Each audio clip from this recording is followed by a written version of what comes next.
पुराण की कथा कहती है महाराज, पूर्णिमा का जो चंद्र है वो विशाल का है और उस चंद्र की पूर्णता में हमारी अभिलाषाएं भी पूर्ण हो। आप आस्था चैनल के माध्यम से जितने लोग कथा सुन रहे हैं, फेसबुक यूट्यूब पर जितने कथा सुन रहे हैं और कुबेरेश्वर धाम में जितने कथा सुन रहे हैं, आप में से कितने लोग हैं जो पूर्णिमा का व्रत करते हैं?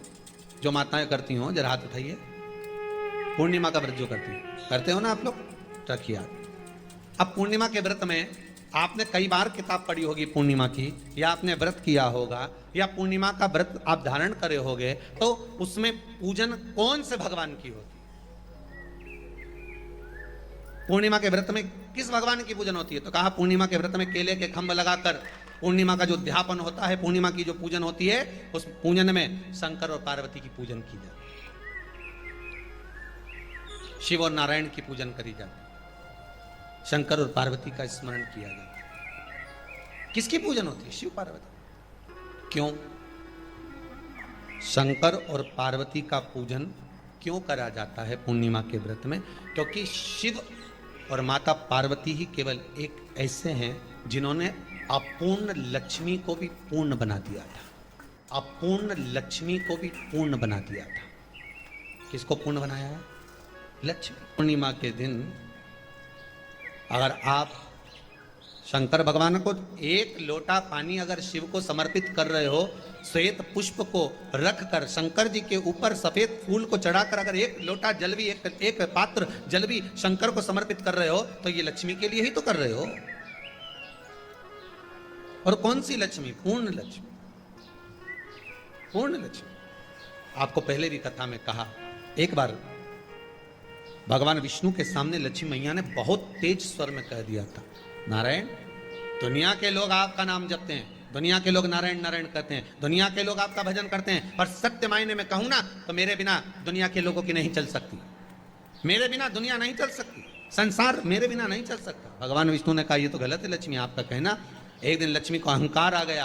अहंकार के संबोधन जब माता लक्ष्मी कहने लगी तो भगवान उसी समय पर भगवान विष्णु को क्रोध आ गया और भगवान विष्णु ने कह दिया, लक्ष्मी तू इतनी बड़ी बड़ी बात कहती है कि तेरे बिना नहीं रह सकती संसार।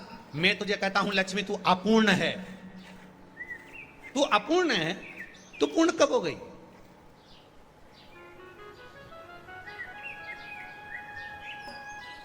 तेरी पूर्णता कहां हो गई? लक्ष्मी की आंख से आंसू बहने लगे। आज आपने मुझे अपूर्ण कहा है। आपको मालूम है आप मुझे अपूर्ण कह रहे हो? आपको ये ज्ञात हो रहा है आप मुझे अपूर्ण कह रहे हो? भगवान कहते हैं हाँ लक्ष्मी मैंने तुझे अपूर्ण कहा है। अपूर्णता का मतलब आप जानते हो ना? भगवान कहते हैं लक्ष्मी मैं सब जानता हूं। लक्ष्मी रोती हुई माता सरस्वती के पास पहुंच गई। सरस्वती ने पूछा क्या बात है लक्ष्मी, क्यों रो रही हो? लक्ष्मी जी ने कहा क्या बताऊं सखी, मेरे पति ने आज मुझे अपूर्ण कह दिया है। तो क्यों रो रही है तू? अपूर्ण अगर कह दिया, पति ने ही तो कहा है ना, तो क्यों रोना? चल मेरे साथ। और सरस्वती मैया माता लक्ष्मी को लेकर सीधे पहुंच गई माता पार्वती की यहाँ। माता पार्वती के यहाँ जब पहुंची है, माता पार्वती ने लक्ष्मी जी को देखा और सरस्वती को देखा तो पूछा कि बात क्या है, क्या हो गया ऐसा, क्या हुआ, क्या है ऐसा जो तुम दोनों आज मेरे पास में आई? क्या हुआ? पार्वती जी कुछ बोलती, शिव जी का ध्यान माता सरस्वती की ओर और लक्ष्मी की ओर गया और भगवान शंकर जान गए कि आज भगवान नारायण ने लक्ष्मी जी को अपूर्ण कहा है। अब देखें माता पार्वती क्या कर सकती है, इसको पूर्ण बनाने के लिए करेगी क्या? क्या हुआ? माता सरस्वती जी बोली लक्ष्मी को अपूर्ण कर दिया। अपूर्ण कर दिया? हाँ, तो क्या सोचना उसके लिए, इसको मैं अभी पूर्ण बना देती हूं। माता जगतजननी पार्वती ने गोदी में विराजमान गणेश जी को उठाया और उठाकर लक्ष्मी जी की गोद में दे दिया। ले लक्ष्मी, आज से तू पूर्ण हो गई। लक्ष्मी आज से तू पूर्ण है। गोदी में जब तक संतान नहीं है तो नारी को लोग अपूर्ण समझते हैं, पर माता पार्वती जी ने संपूर्ण ब्रह्मांड में एक सिद्धता प्रदान कर दी कि अपने गोदी के लाल को, अपने गोदी के पुत्र को माता ने लक्ष्मी की गोद में देखकर लक्ष्मी को पूर्ण बना दिया। वो दिन कौन सा था? पूर्णिमा का दिन, लक्ष्मी को पूर्ण करने का दिन, पूर्ण करने का। केवल अमृत ही नहीं बरसता, पूर्णिमा के दिन लक्ष्मी भी बरसती है। पूर्णिमा के कितने व्रत होते हैं? बोलते जाओ, जरा जल्दी जल्दी बोलो। पूर्णिमा के नारियों को, स्त्रियों को अखंड सौभाग्य के लिए, जो नारी वेधव्य नहीं होना चाहती है उस नारी को पूर्णिमा के कितने व्रत करना चाहिए? जिस नारी के यहाँ संतान नहीं हो, औलाद नहीं हो, उसको पूर्णिमा के कितने व्रत करना चाहिए? जिस नारी का पुत्र, पति बहुत बीमारी से ग्रसित हो, लग रहा हो कि ये मेरा बेटा बहुत बड़ी बीमारी में घिरा हुआ है, तो नारी को कितने व्रत करना चाहिए? स्वयं भगवान कृष्ण ने माता यशोदा को द्वापर में भी बताया है कि पूर्णिमा के 32 व्रत होते हैं। कितने व्रत होते हैं? 32। हम भगवान कृष्ण यशोदा रानी को, माता यशोदा जी को भी बता रहे हैं 32 व्रत। अब आपको किसी ने बता दिया होगा कि 8 कर लो, 7 कर लो, 6 कर लो, 12 कर लो, इसलिए आपने बोला कि 12 कर लीजिए, 32 कर लीजिए। अरे यहां तो द्वापर की कथा भी कहती है। यशोदा जी ने एक बार भगवान कृष्ण को रोक कर कह दिया, ए कन्हैया रुको। कन्हैया बोले, बोलो माँ क्या बात है? कन्हैया जरा रुकिए, इधर आओ जरा। भगवान कृष्ण आए। हाँ माँ बोलिए। जगह का प्रसंग है ये, जिस समय पर राधा रानी कुरुक्षेत्र में नंद बाबा और यशोदा जी को लेकर कुरुक्षेत्र के कुंड में, ब्रह्म सरोवर में स्नान कराने के लिए लेकर जाती हैं ग्रहण का समय पर।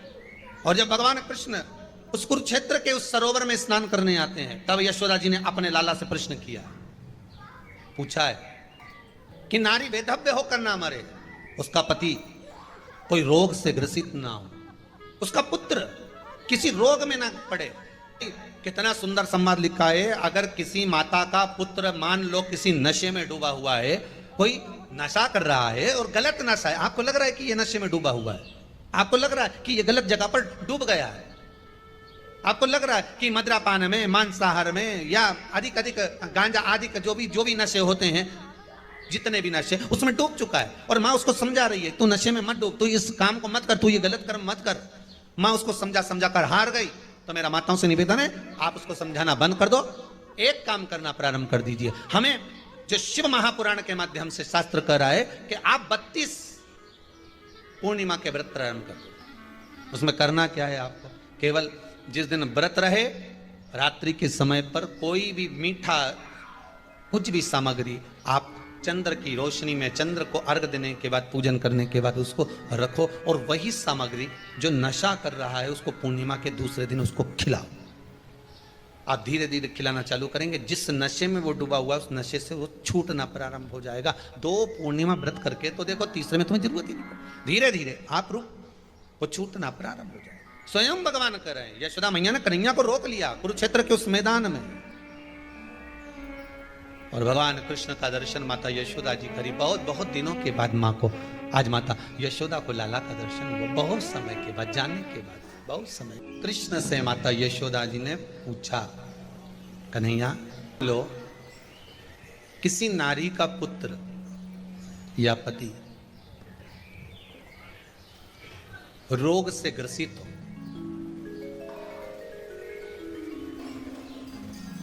उसके पति की या पुत्र की आयु थोड़ी सी है, तो हे कृष्ण, उस नारी को कौन सा व्रत धारण करना चाहिए या किसकी पूजन करना चाहिए? ये कुरुक्षेत्र की भूमि का संवाद है।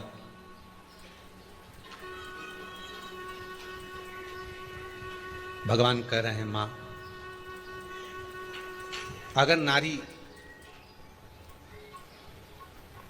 अपने पुत्र और अपने पति के लिए, उसकी उम्र की वृद्धि के लिए, रोग मुक्ति के लिए, विश्व के ताप को कम करने वाले चंद्रदेव की आराधना पूर्णिमा के व्रत को धारण करती है, तो नारी उस व्रत के प्रभाव से अपने पुत्र और पति की बीमारी को, रोग को हर लेते हैं।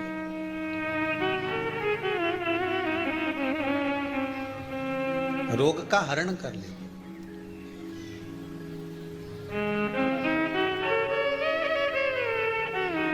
महाराज,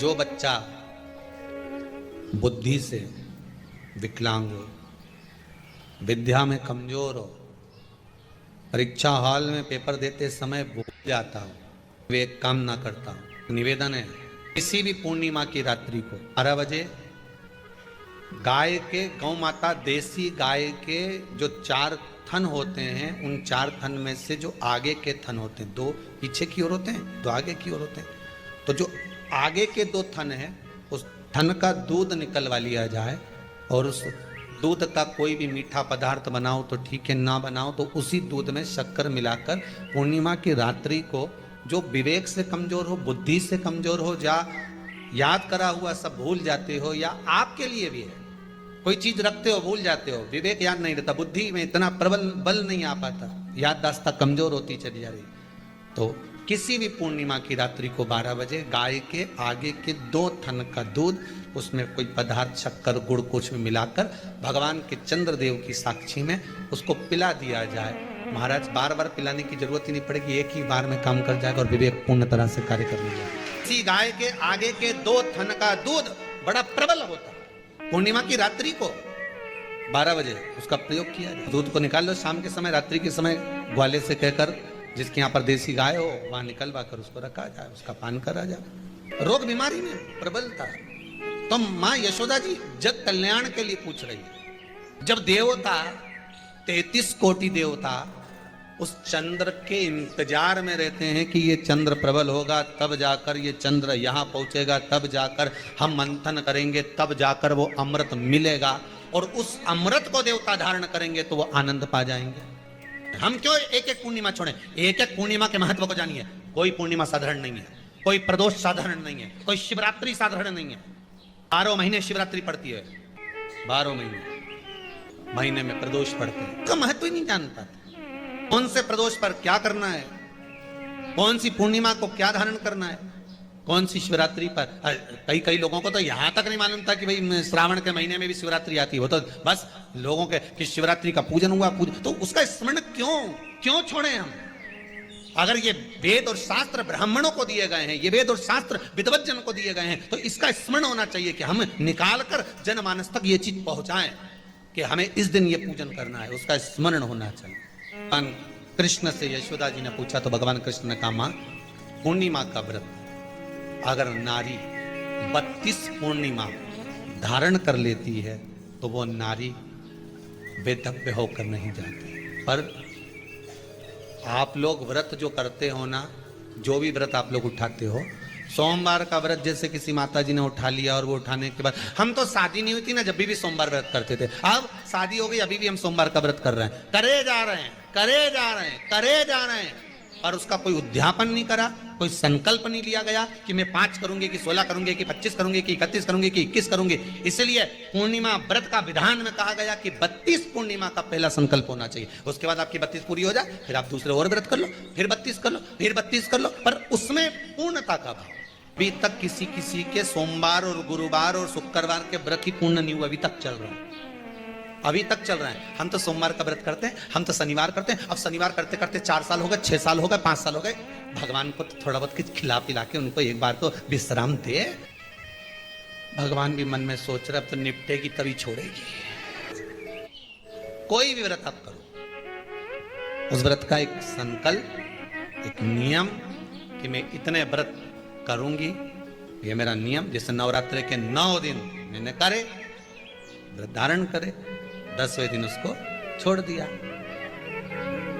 अब तुम तो सोच कर बैठी कि ये मैं 9 दिन धारण कर लूंगी, ने एक दिन बाद एकादशी पड़ रही है तो 10वें के दिन कौन छोड़े, दशहरे का भी व्रत ये भी कर लूं, 11 भी पूरी कर लूं, उसके बाद प्रदोष भी कर लूं, और प्रदोष के बाद में मैं फिर जो द्वादशी पड़ी, 12 पड़ी वो कर पुरा के इसके बाद ही छोड़ूंगी। थोड़ा सा जिस व्रत को उठाया गया, जिस व्रत का नियम लिया गया है, उस व्रत का प्रदान कर कर फिर उसको थोड़ा सा भाग प्रदान कर कर हमने ये व्रत पूर्ण कर लिया। भगवान हमारा ये व्रत आपकी कृपा से, हे विश्वनाथ, हे शंभु, हे त्रिकालदर्शी, हे कैलाशी, मेरी 26 एकादशी आज पूर्ण आपकी कृपा से हुई है, इसलिए मैं उद्यापन कर रही हूं, आपकी कृपा से कर रही हूं। उसके बाद फिर उठाऊंगी, फिर कर लूंगी, पर आज मैंने पूर्णता का भाव। उद्यापन नहीं करो तो किसी विद्वान ब्राह्मण को घर में बुलाकर अभिषेक पूजन करा लो, उसको भोजन करा दो, दक्षिणा आदि प्रदान कर कर उसको विदा कर दो, उसमें भी सुख का भाव। इतनी पूर्णिमा जम के बोल दो, 32 पूर्णिमा। कौन कर रहे हैं? भगवान कृष्ण। किसको कर रहे हैं? माता यशोदा। किसने ये व्रत धारण किया? तुम्हें कुछ मालूम है किसका होता है ये व्रत?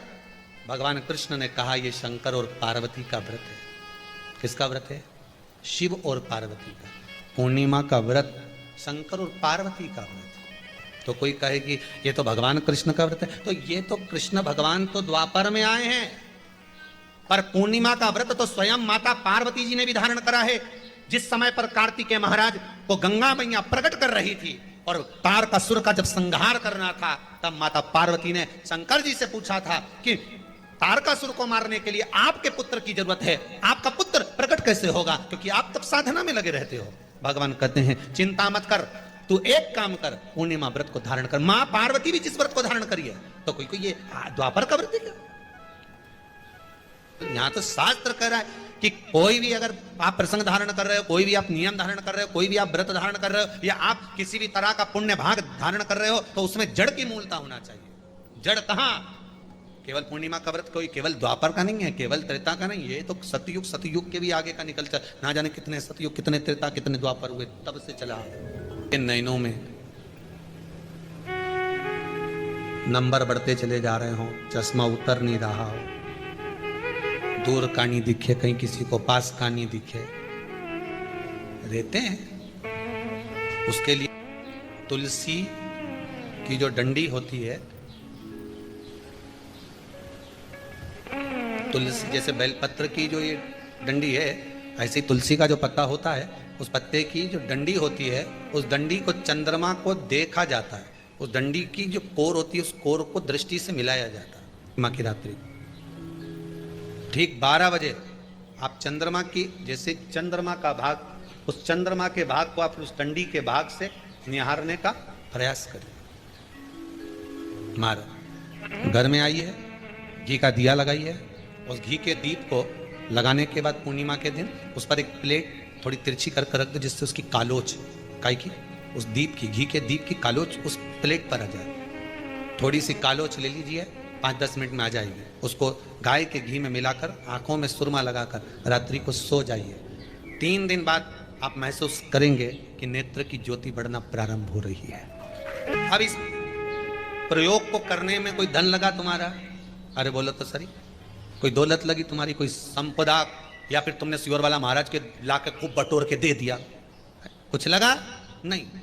तुम करोगे, लाभ तुम्हें मिलेगा। ये जितनी पूर्णिमा के व्रत हैं, जितने 12 महीने जो पूर्णिमा पड़ती है, पूनम पड़ती है, ये भले दुनिया के लोग कहते हैं कि ये भगवान राधा और कृष्ण से संबंध, हम और कृष्ण से संबंध रखते हैं, पर इनका यदि सही संबंध समझा जाए, इनके सही संबंध का यदि स्मरण करा जाए, इनके सही संबंधों का यदि वर्णन किया जाए, तो शिव और चंद्रमा के जो मिलन का केंद्र बिंदु है वही पूर्णिमा है। केवल एक पूर्णिमा वहीं तक नहीं रही कि भगवान कृष्ण और राधा जी ने रास किया, केवल वहीं तक उसकी सीमितता नहीं है। बात ध्यान रखिएगा, यदि काया का रोग हो गया, मान लो शरीर कहीं से सफेद पड़ रहा है, कहीं से काला पड़ रहा है, शरीर में से खाल की फुकड़ी निकलना प्रारंभ हो गई हो, शरीर में काले काले चट्टे पड़ना चालू हो गए हों, या कोई विशेष रोग हो गया, कोई विशेष में रोग है, बीमारी है, काया बेकार हो रही है, तो सीधी सीधी बात शिव महापुराण की कथा कहती है, सुंदर आनंद में श्रवण कर कर आप अपने जीवन को, ये पूर्णिमा शिव महापुराण की कथा कहती आ रही है। कुछ नहीं करना, पीपल का एक पत्ता, उस पत्ते पर थोड़ा सा चावल, पूर्णिमा की रात्रि को अपने हाथ में लेकर अपने नयनों से लगाकर शरीर पर से स्वयं उतारकर उसको दरवाजे के पास रख दीजिए। पूर्णिमा की रात्रि को पूर्ण होने पर उस चावल को दूसरे दिन सूंघ कर बहते हुए पानी में डाल दीजिए। महाराज कितने भी रोग से ग्रसित हो गए, पीपल का एक पत्ता 52,000 ब्राह्मण की साक्षी कराता है। महाराज बहुत ध्यान देना, पीपल के वृक्ष में स्वयं नारायण का, मेरे कृष्ण का वास है। स्वयं भगवान गीता के अंतर्गत कहते हैं कि मैं पीपल का वृक्ष हूं, नारायण उसी में। 52,000 ब्राह्मणों का वासा एक पीपल के पत्ते में होता है। और आपको पहले भी कथा में कहा, गाय ब्राह्मण बहन बेटी ये सब काल का हरण करने वाले, काल को हरने वाले। हो रोग को मिटाई, शिव का स्मरण करो। पूर्णिमा के दिन चावल का एक आखा दाना, आखा दाना जानते हो, पूरा खंडित चावल नहीं, कितना चावल, एक दाना चावल का शंकर भगवान के शिवलिंग पर समर्पित करिए। एक बेलपत्र जिसका डंडी का मुख अपनी ओर हो, जहां से चावल चढ़ाया है, उस चावल के ऊपर अपनी कामना कर कर रख दीजिए और चंद्रमौली भगवान का स्मरण करिए। कौन से भगवान? शंकर भगवान का सर्वश्रेष्ठ सुंदर नाम है चंद्रमौली। चंद्रमौली भगवान का स्मरण करिए, अपनी कामना कर कर बेलपत्र समर्पित कर कर शिव जी पर एक लोटा पानी, एक जल पात्र समर्पित करो, कलश से जल चढ़ा दीजिए, नैनों में वो जल लगाकर अपनी कामना कर कर वापिस घर को आइए। आएगी जो कामना करी है मेरा चंद्रमौली भोलेनाथ उसे पूर्ण कर ही देगा। शिव उपासना के लिए जितनी 12 महीने में पूर्णिमा पड़ती है, एक एक पूर्णिमा का व्याख्यान वर्णन करेंगे। आज तो कथा का महत्तम दिवस है, पहला दिवस है, तो हम उसको महत्व समझें कि पूर्णिमा का महत्व क्या है, हम उसका महत्व समझें कि शंकर और चंद्र का रिश्ता क्या है, संबंध क्या है। भगवान ने जितनी पूर्णिमा बनाई है, जितने नक्षत्र बनाए, जितनी घड़ी बनाई, जितना फल बनाया, जितना समय बनाया, ये शंकर भगवान ने जो बनाया ये गलत नहीं बनाया, श्रेष्ठता के लिए बनाया, जग के उद्धार के लिए, संसार के उद्धार के लिए बनाया। अब उसका प्रयोग आप करें ना करें ये आपके ऊपर है, आप उसका प्रयोग कर रहे हैं ना कर रहे हैं ये आपके ऊपर।